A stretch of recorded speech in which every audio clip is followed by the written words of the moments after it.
Hello, this is Tina Heisman, Certified Master Life Coach. Thank you for joining me today on my live marriage coaching call. Today, we are going to talk about how your thoughts are sabotaging your marriage. And I'm going to give you a simple tool to change it. But before we get started, I want to let you know that I have a free, private, Happy Wives community on Facebook where you can come to get inspiration for your marriage. Just go in the search bar of Facebook and search The Happy Wives Community. You can also head to my website, tinaheisman.com, and there's a banner at the bottom of the front page that will take you right there. Also on my website, you'll find that I've created a free download called the Marriage Makeover Guide. It's a guide to help you make over your marriage into a happier, more joyful, and peaceful place. So just visit my website to download it, and I think that will help you solve maybe any challenges that you might be having in your marriage. Day-to-day things, you know. Okay, so let's dive in. The topic for today's call is how your thoughts are sabotaging your marriage.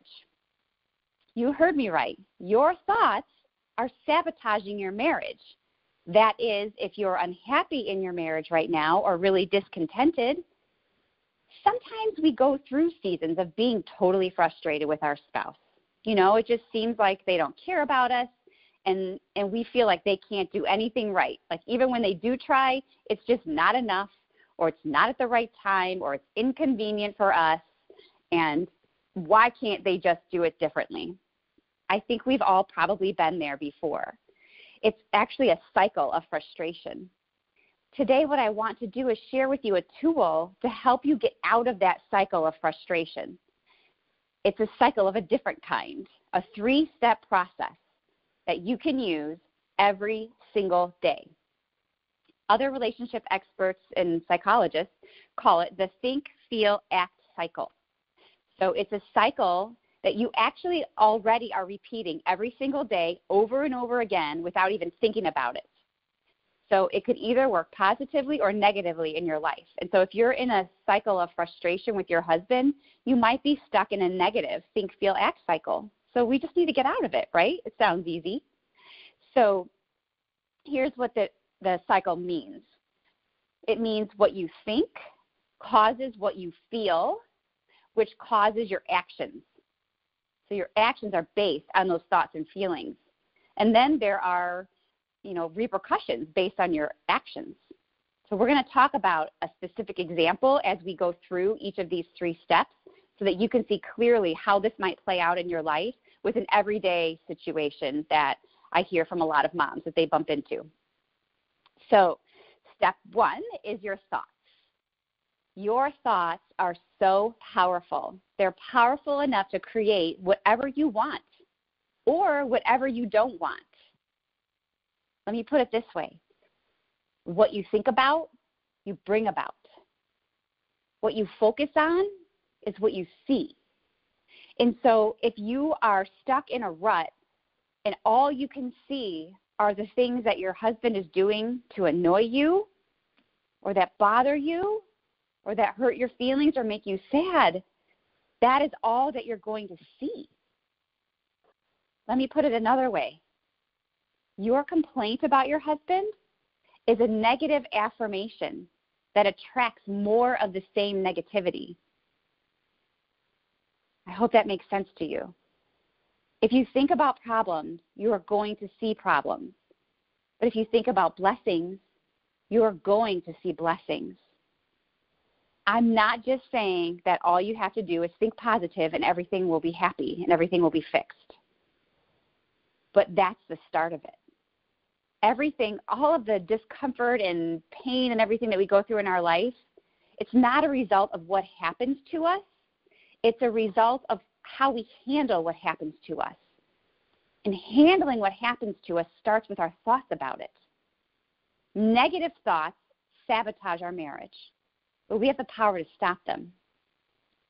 So let's take a specific example. One complaint I hear from moms is that their husband is always coming home late from work, right? And so that leaves you at home longer than you thought with the kids and doing extra duties, and you're tired and you just want your husband there to help you and to be supportive of you and to be your friend and your teammate in this, right? And it feels so frustrating that they just work these long hours and they're not there for us. That's how we're feeling, right?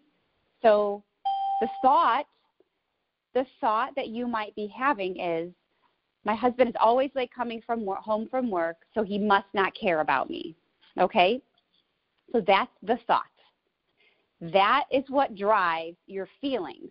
So let's move on to step 2. Step 2 is your feelings about your husband coming home late from work. Because whether you realize it or not, that thought is causing a feeling. A feeling is different than a thought, and I really want you to understand that, because a lot of times when I ask my clients, how do you feel about that, they give me a thought instead of a feeling. A feeling is a one-word emotional statement, like happy, grateful, peaceful, hopeful, or sad, mad, lonely, stressed, frustrated. Those are feeling words, right? So your thoughts create your feelings. So if your thought is that your husband doesn't care about you because he always comes home from work late at night, what feeling might that create in you? Like if you've had this experience, you could think of a feeling that you've already had before, or maybe if you're lucky, you haven't had this exact experience, but what might you feel? You might be frustrated. You could probably list a bunch, but we're just going to pick one and go with one feeling on it to keep it really simple. So let's say your feeling is frustration. So the thought is, my husband always comes home from work late, leaves all the work for me, he must not care about me, and I feel frustrated. So that leads us now into your action. So that thought and that feeling are causing you to take an action. You probably don't even realize it, or maybe you do, but you're not sure how to stop it. I know I've been there. So your reaction, because of your frustration, could be different for all of us. Maybe you would harp on your husband when he called you or came home, or maybe you would ignore him in hopes that he gets the idea that you're frustrated with him, maybe giving him the silent treatment. So let's just pick one. Let's just say you give him the silent treatment when he finally does get home, because you're frustrated and maybe you sort of, I don't know, I feel like sometimes I don't give my husband the silent treatment on purpose, but it's like I'm frustrated in my head and I'm trying to deal with it, and I'm trying not to be mad at him, but I am feeling mad at him. I'm feeling bad because I'm here doing everything by myself. And so it comes off as a silent treatment, and so that definitely gives them a message that what they did was unacceptable, and they probably are not really sure what they did because they're just at work, right? Okay, so that's the action. So we're going to pick one action, and the action is the silent treatment, that now you're not speaking to him when he comes home. So let's take a quick look at our 3-step cycle. Number 1, your thought was that your husband is always late coming home from work, and so he doesn't care about you. Your feeling about that was frustration. Your action was to give him the silent treatment when he came home. And so now how are you feeling about all of this now, just thinking about it? It's not a happy place, am I right? It's not a peaceful place. It's not a loving place. It's not a place that makes you feel connected to your husband, which is what you really want. So let's think about this now, because your husband is going to have a reaction to this. He is going to have his own think, feel, act cycle. He is going to think, okay, she's mad at me, and it's for no good reason, and I don't even know why she's mad at me. That might make him feel angry, and then his action could be maybe he would yell at you, or maybe he would give you the silent treatment, and now you're not talking at all. So let's just say his response, was that his action was that he yelled at you. And so now you are going to have another think, feel, act cycle in response to that. So where does that put us now? It puts us in a crazy cycle, right? We're just in a crazy cycle. Think about it. If you strip this down, all you really want is to know that you're loved by your husband. But unfortunately, these stupid negative thoughts sabotage us, and they cause us to act in a way that drives our partner away instead of pulling him in. So we have to stop this craziness. And I want to teach you how to use this think, feel, act cycle in a way that will help you bring more connection into your marriage with your husband instead of disconnect. So what we need to do is just to think a different thought. Probably what's going to happen for you is that negative thought will come first. But now that you're aware of it, you can choose a different thought.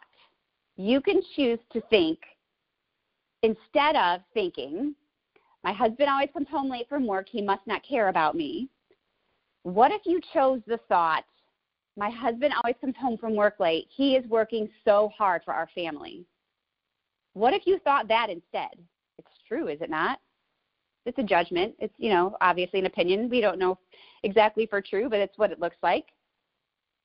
So think about how differently that feels. Like now if you're thinking, my husband works so hard to support our family, doesn't that make you feel like grateful instead of angry or frustrated? Do you see? Now we have a totally different feeling going on.